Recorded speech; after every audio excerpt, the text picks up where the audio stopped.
똘똘하게 살자. 요즘은 잘 쓰지 않는 단어이지만 내 어린 시절엔 똘똘이라는 단어가 많이 쓰였다.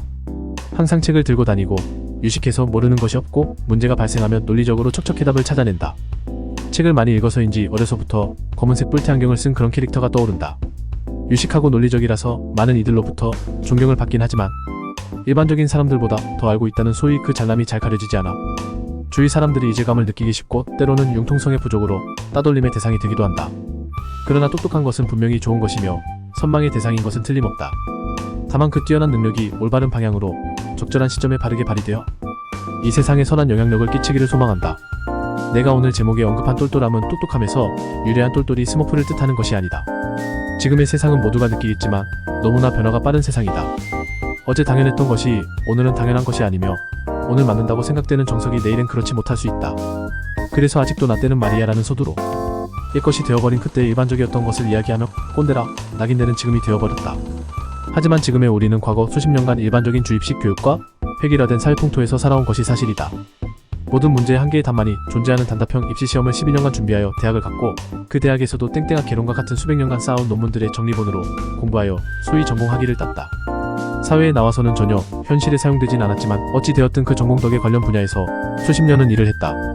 이 모습으로 성장할 수 있었던 것은 우리가 선진국의 행적을 그대로 똑같이 따라하는 추격 경제의 시대를 살았기 때문에 가능한 일이었다. 그런데 이를 어쩐다. 우리나라가 선진국이 되어버린 것이다.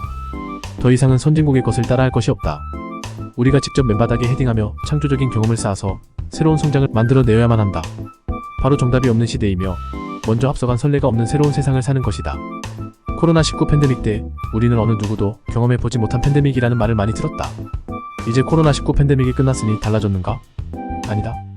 팬데믹이건 아니건 우리는 지금 이 순간도 아무도 경험해보지 못한 초스피드로 변화하는 시대를 살고 있다. 이 시대에 진정 필요한 똘똘이는 누구일까? 바로 또라이다. 무리 속에서 좀 이상한 소리를 하던 그 아이, 남다른 생각과 남다른 행동을 하던 그 아이. 예를 들어 명문대학을 중퇴하고 나가 창업하여 아이폰을 만들어낸 스티브 잡스. 국내 명문대 입학했으나 자신은 딴따라라며 비닐 바지를 입고 춤추며 지금의 한류 K컬처의 전설 JYP를 만든 박진영 등이 진정 이 세상에 필요한 또라이가 아니겠는가? 이 시대에 진정 필요한 똘똘이는 똘기를 살려 또라이로 사는 것이다. 동의하는가? 그런데 왜 당신의 아들에게는 30년 전에 내가 공부하던 낡아 빠진 영어, 수학 위주의 공부를 시키고 있는가? 또라이가 필요하다고 동의는 하지만 내 자녀가 또라이가 되는 건 싫은가? 실은 나 자신은 똘기가 가득한 또라이다. 하지만 50이 되기까지 내가 똘기가 있는 창의적인 사람인지 몰랐다.